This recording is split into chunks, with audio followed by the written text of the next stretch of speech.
اعوذ باللہ من الشیطان الرجیم بسم اللہ الرحمن الرحیم۔ حضرت محترم، آج ہم سورۃ الحجرات شروع کر رہے ہیں۔ اس سورت کو باقاعدہ شروع کرنے سے پہلے مناسب معلوم ہوتا ہے کہ سورت کا تعارف بیان کر دیا جائے تاکہ آپ کے ذہن میں اس کا خلاصہ ہو کہ سورت میں کس طرح کے احکام اللہ کریم نے بیان فرمائے ہیں۔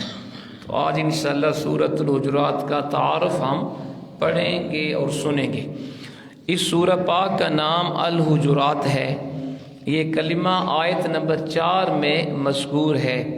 اس سورت میں 2 رکوع، 18 آیتیں، 335 کلمات، 1476 حروف ہیں۔ زمانہ نزول، یہ سورت کس وقت اور کب اور کیسے نازل ہوئی؟ حضرت حسن بصری، قتادہ، اکرمہ اور دیگر علماء کے نزدیک یہ ساری سورت مدینہ طیبہ میں نازل ہوئی ہے۔ حضرت ابن عباس رضی اللہ تعالی عنہما سے ایک قول یہ بھی مروی ہے کہ باقی آیات مدنی ہیں، صرف آیت نمبر 13 مکہ مکرمہ میں نازل ہوئی۔ لیکن پہلا قول صحیح ہے کہ یہ پوری سورت مدینہ پاک میں نازل ہوئی ہے۔ آیت نمبر 4 اس وقت نازل ہوئی جب بنو تمیم کا وفد نبی پاک علیہ السلام کی بارگاہ عالیہ میں حاضر ہوا۔ حضور سرور عالم علیہ السلام اس وقت اپنے گھر میں تشریف فرما تھے۔ دوپہر کا وقت تھا تو حضور اپنے کاشان اقدس میں قیلولہ فرما رہے تھے۔ اس وفد نے حضور کی آمد کا انتظار نہ کیا، حجرے کے باہر کھڑے ہو کر آوازیں دینے لگے حضور کو کہ باہر آئیے، باہر آئیے، ہم نے آپ سے گفتگو کرنی ہے۔ ان کو تنبیہ کرنے کے لیے یہ آیت نمبر 4 اللہ کریم نے نازل فرمائی۔ کتب سیرت کے مطابق یہ وفد 9 سنہ ہجری میں آیا تھا۔ اس سے پتہ چلتا ہے کہ یہ سورت مدنی زندگی کے آخری دور میں نازل ہوئی۔ نیز آیت نمبر 6 میں جس واقعہ کا ذکر ہے اس کا تعلق ولید بن عقبہ بن ابی معیط سے ہے۔ وہ فتح مکہ کے بعد مسلمان ہوا تھا۔ اس سے پتہ چلا کہ یہ پوری سورت مدینہ طیبہ میں ہجرت کے بعد نازل ہوئی ہے، مدنی ہے۔ یہ مضامین اس سورت میں کس طرح کے ہیں؟ اس سورہ پاک کی آیتوں کی تعداد اگرچہ صرف 18 ہے، لیکن اس میں نہایت اہم موضوعات بیان کیے گئے جن پر اعتقاد، اخلاق، سیرت اور کردار کا محل تعمیر کیا جا سکتا ہے، جن کی برکت سے معاشرے میں انس و محبت اور ایثار کی فضا پیدا کی جا سکتی ہے۔ سب سے پہلے بارگاہ رسالت کے ادب و احترام کے بارے میں اس صورت میں حتمی احکام صادر فرمائے گئے اور صاف صاف بتا دیا، کان کھول کر سن لو، اگر تم نے گستاخانہ لہجے میں میرے پیارے حبیب علیہ السلام کی بارگاہ اقدس میں اپنی آواز بھی اونچی کی تو عمر بھر کے نیک اعمال ضائع ہو جائیں گے۔ میرا پیارا رسول آرام فرما ہو تو باہر کھڑے ہو کر آوازیں مت دو بلکہ خاموشی سے انتظار کرو۔ جس وقت حضور باہر تشریف لائیں اس وقت اپنی گزارشات پیش کرو۔ مختلف طریقوں سے بارگاہ نبوت کے ادب و احترام کا نقش لوح دل پر ثبت فرمایا تاکہ بھولے سے بھی کوئی میرے حبیب کی گستاخی نہ کر بیٹھے۔ اس کے بعد مسلمانوں کو بتایا، اتنے سادہ لو بھی نہ بن جاؤ کہ جس کسی نے کوئی بات کہہ دی فوراً اسے پلے باندھ لیا اور اس پر اپنے رد عمل کا اظہار کر دیا۔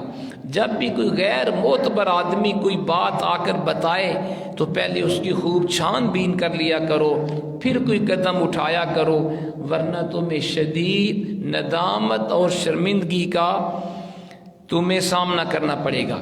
حضور علیہ السلام کے صحابہ کرام کے بارے میں صراحتاً اس صورت میں اعلان کر دیا گیا کہ ہم نے ایمان کو ان کا محبوب بنا دیا ہے، ان کی آنکھوں میں اسے یوں آراستہ کر دیا ہے کہ وہ اسے چھوڑ کر کسی غیر کی طرف نظر اٹھا کر دیکھنا بھی پسند نہیں کرتے۔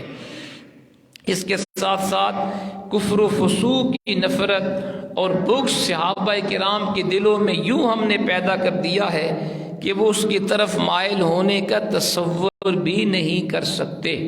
تو آپ اندازہ فرمائیں جن پاک باز ہستیوں کے بارے میں اللہ کا قرآن یہ دعویٰ کر رہا ہے کہ ہم نے ایمان کی شمع ان کے دل میں روشن فرما دی ہے، اور وہ کفر نافرمانی سے حد درجہ نفرت کرتے ہیں، ان صحابہ کرام کے اوپر اعتراض کرنا، کیچڑ اچھالنا، یہ انسان کی بدبختی اور محرومی کی انتہا ہے۔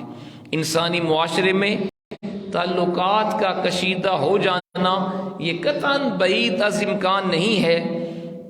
اگر ایسی صورتحال پیدا ہو جائے اور اہل ایمان کے دو گروہ آپس میں دست و گریباں ہو جائیں تو دوسرے مسلمانوں کو خاموش تماشائی بننے کی اجازت نہیں، بلکہ ان کو حکم دیا جا رہا ہے وہ آگے بڑھیں اور ان کے درمیان صلح کرا دیں اور اپنا پورا اثر رسوخ بھی استعمال کریں۔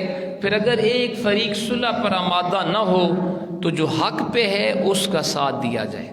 آیت نمبر 10 میں وضاحت کر دی کہ مومن زندگی زمین کے کسی گوشہ میں آباد ہو، کوئی بولی بولتا ہو، کسی بھی نسل سے اس کا تعلق ہو، جب وہ اس دین اسلام کو قبول کر لیتا ہے وہ اخوت اسلامی کے رشتے میں پرو دیا جاتا ہے، بیگانگی کے تمام حجابات اٹھا دیے جاتے ہیں۔ اللہ تعالیٰ اسلامی معاشرہ کو صحت مند بنیادوں پر استوار کر کے ترقی اور خوشحالی کی راہ پر گامزن دیکھنا چاہتا ہے، اس لیے ان تمام باتوں سے سختی سے منع کر دیا گیا جو دلوں میں نفرت، حقارت، حسد اور عداوت کا بیج بوتی ہیں۔ ایک دوسرے کا مذاق اڑانا، ایک دوسرے کی عیب جوئی اور نکتہ چینی کرنا، چگلی کھانا، ایک دوسرے کو برے القاب سے یاد کرنا، یہ سب باتیں ہیں جس سے دل ایک دوسرے سے نفرت کرنے لگتے ہیں۔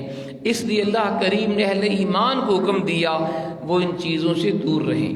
آیت نمبر 13 میں ان تمام باطل امتیازات کا کلا کما کر دیا جو انسانی معاشرے کو رنگ، نسل، زبان، دولت وغیرہ کی بنیادوں پر متحارب گروہوں میں تقسیم کر دیتے ہیں۔ انہیں بتا دیا تم سب آدم و حوا کی اولاد ہو اور تمہاری قدر و منزلت کا معیار دولت، حکومت وغیرہ نہیں ہے بلکہ تمہارا تقویٰ ہے۔ جو زیادہ متقی ہوگا، جو زیادہ اپنے رب سے ڈرنے والا ہوگا، اس کا مقام اللہ کی بارگاہ میں سب سے اعلیٰ ہوگا۔ یہ آیت اسلام کے معاشرے کی پہلی اینٹ ہے جو باطل امتیازات آج بھی بڑی بڑی ترقی یافتہ قوموں کو آپس میں دست و گریباں کیے ہیں۔ اسلام نے اس ایک حکم سے ان سب کو ملیا میٹ فرما دیا۔ آخر میں بتا دیا کہ اہل ایمان اللہ تعالیٰ کے راستے میں اپنے مالوں اور جانوں سے جہاد کرتے ہیں۔